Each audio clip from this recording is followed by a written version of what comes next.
So today is Sunday and we're doing corn. So I got all the pizza sauce done last night. Got 18 half pint jars. And I'll show you that later. My husband's sleeping again, so we went and got some corn. So we're gonna process corn. Last year I just blanched it and froze it on the cob, and I think I blanched it a little too long. So the year before I did corn in jars. I canned the corn and it was really good. I think I burnt it a little bit, but we'll try a different recipe this year. So this is what I'm gonna hang out and do. And there's this girl that I follow on TikTok. She's really good. She cans like anything and everything.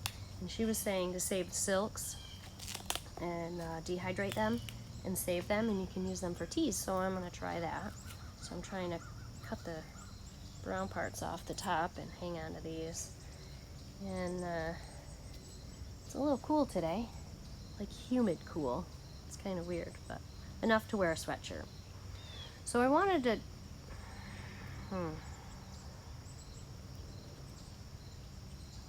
how do I say this? I guess the garden really isn't going the way I'd like the garden to go.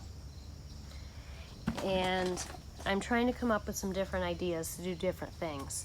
So I think I want to do raised beds within the fence of my garden. So let me know what you think about that, because if you live in this area, we're like zone late 4, early 5. We're like in between, so we have a good solid 3 months. We can plant June, July, August, and then like it's 65 degrees out right now, so it's definitely starting to cool down. And I think, one, I overplant, plant too many varieties of things that I don't eat or care about, and I think I try to go too far, too much, too fast, and then I'm exhausted. And I don't do things that I think I would want to do. I get tired, you get tired by the end of the season. So I found this YouTuber, Jess Sowards from Roots and Refuge. I've been watching her a lot lately because she has a lot of great ideas. She has a beautiful farm. She just moved, and she said something that really hit me, and I've been thinking about it for the past few days. And she was saying, don't be in survival mode. It's like so many people grow a garden to like can and freeze and use like anything and everything that they possibly can, and then some things they never end up using. Like her great example was,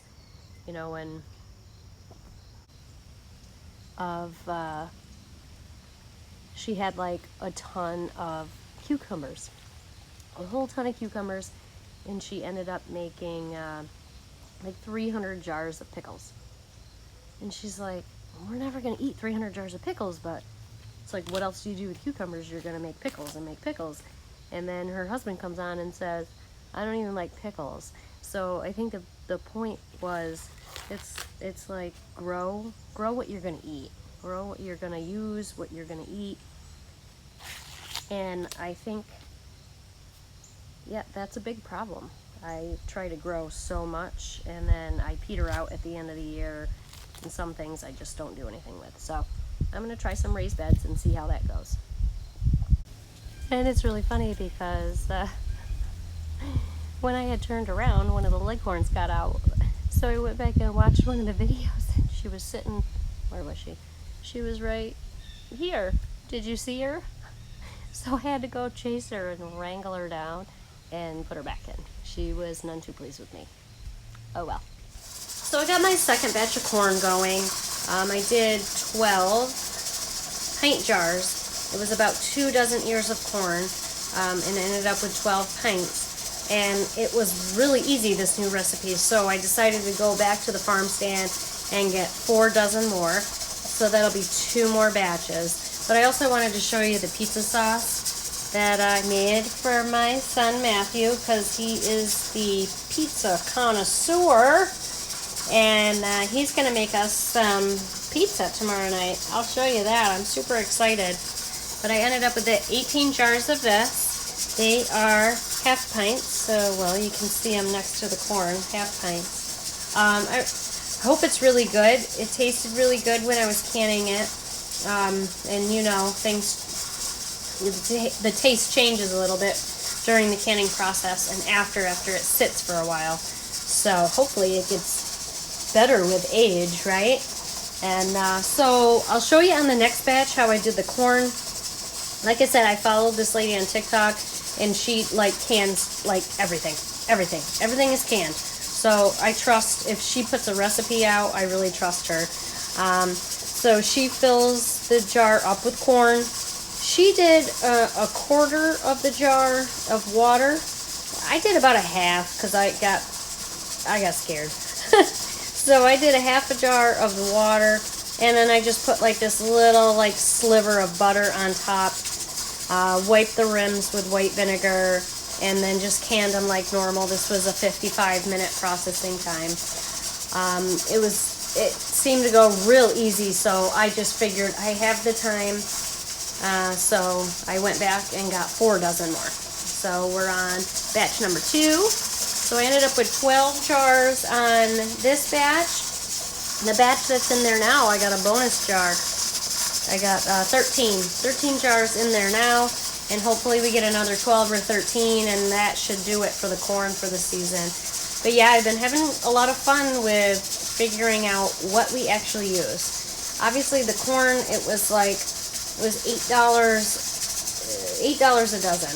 I mean, that's more expensive than past years, but hey, you know, it's still pretty cheap, cheaper than you buy in the store. So I really need to, and actually I did start sitting down in my my journal and start writing down things that I need to do. Setting smaller goals, more attainable goals, so that way I could have days like this. This was a 3-day weekend for me, and as you can see throughout this video, I've gotten a lot done.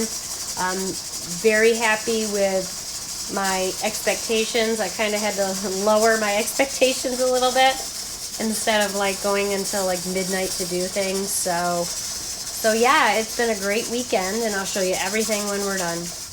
And I'm going to multitask here for just a minute while that's cooking.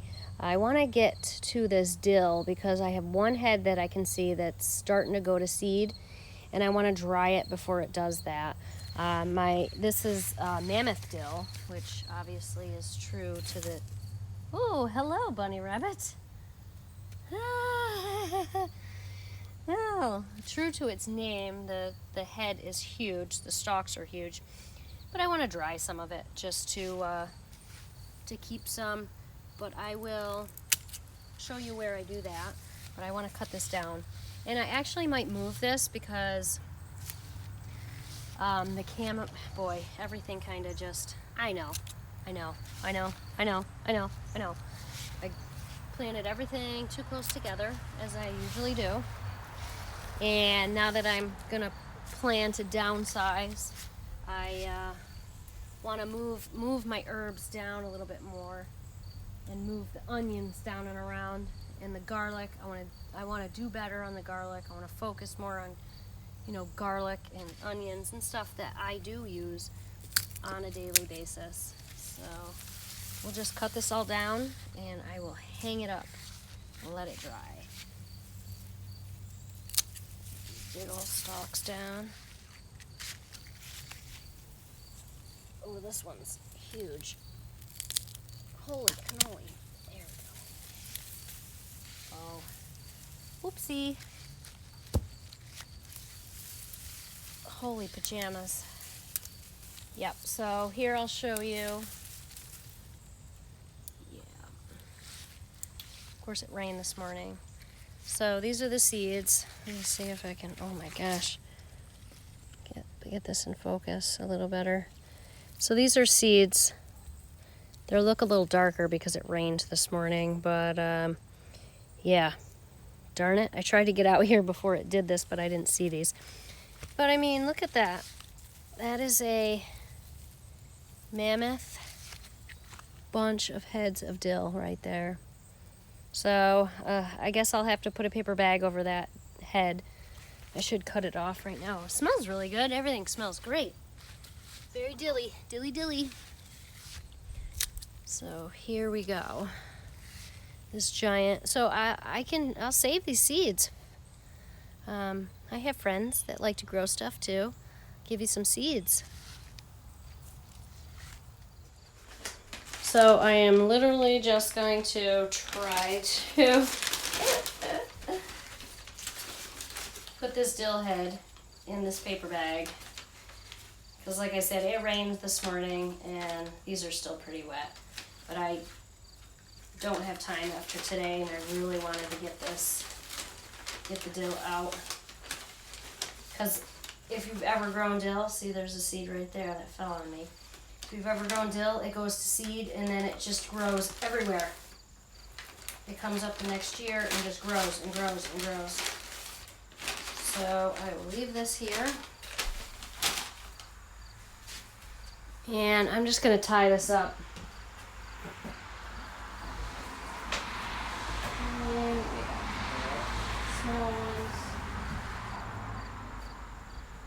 I'm pretty sure the smaller ones have way better flavor, but you can see how big these get.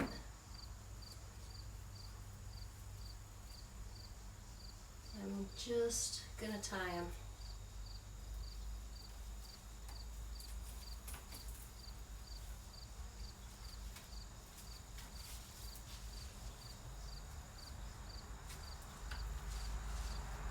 I try to tie them really tight because they shrink when they dry.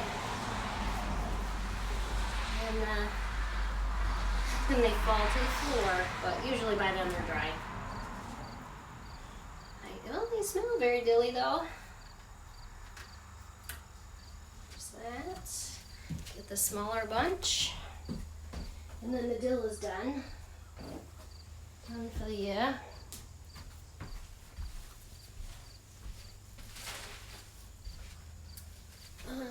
Let's see.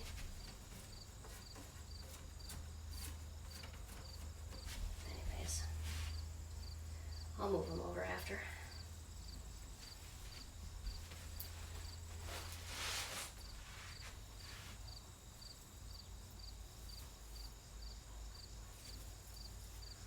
I don't know, this seems to be the best way to dry. Haven't had good luck yet with the dehydrator. I don't know why. But maybe the old-fashioned way is the best. There. Let them dry. I had also planned on drying these onions up in the dehydrator today, but when I cut into one, they are still really, really wet. I mean, they're nice and hard. They're nice onions, but these are all the smaller of the onions that I figure I'll just make into onion powder. So I guess I'm gonna have to keep them out here on the front porch and stir them up and let them dry out like the rest of the onions are. But they're all looking good. Nice and hard. I think I did find one squishy one. I don't remember which one it was. But I'll find it. I'll leave them like this for a week or so, then I'll cut the tops off to like 3 or 4 inches and let them dry some more. Alright, don't mind my mess. This is the third batch, so last and final. Here we go. So these, I literally just filled them up.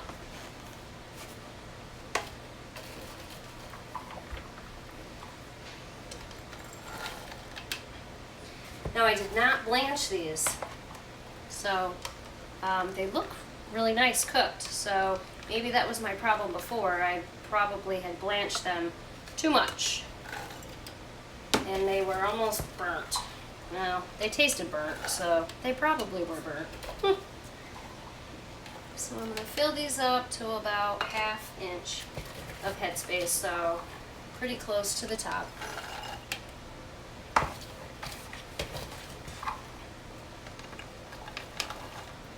Got the last of my regular mouth jars here. I'm not a big fan of regular mouth, but I figured corn would work fine in regular mouth size jars. And I may actually at another time make some more, because my daughter will open a jar of this, heat it up, and eat it. Well, that was fabulous, Jennifer. And she'll just eat it. Just regular cooked corn, put some butter on it, and she's off to the races. Which is fine. Hey, I'd rather her eat something that came, well, this came from BJ's Farm in Greenwich. I think most of the farm stands sell BJ's corn. If you're local, you know what that means. Oh, I am a little on the overfilling here.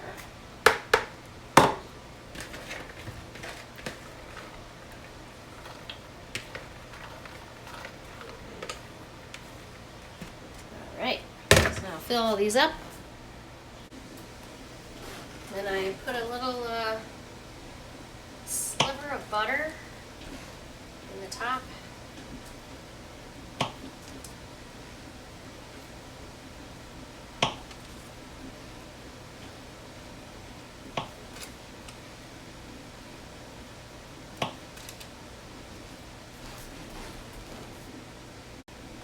Then I wipe the rims with white vinegar.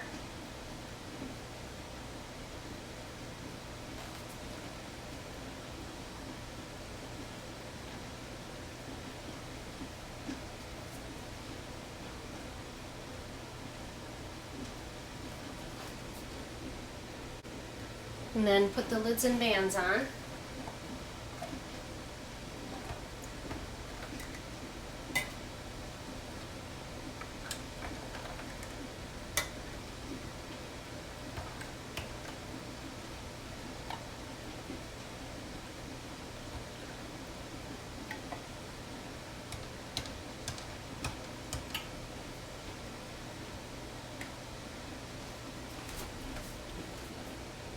Here's the first row.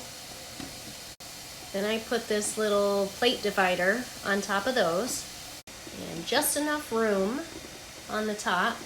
Thankfully I had the regular mouth, so I kind of squeezed them in there. So I have 15 pint jars in there. Check it out. It's been a pretty long day, but I ended up with 40 pint jars of corn. So this will last me the whole year.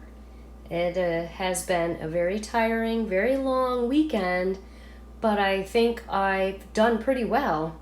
I got 18 jars of pizza sauce, I got my onions out of the garden, and I got 40 jars of corn.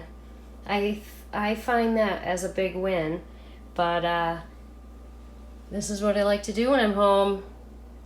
Do what I do best. Well, thank you for growing with me so I can grow with you.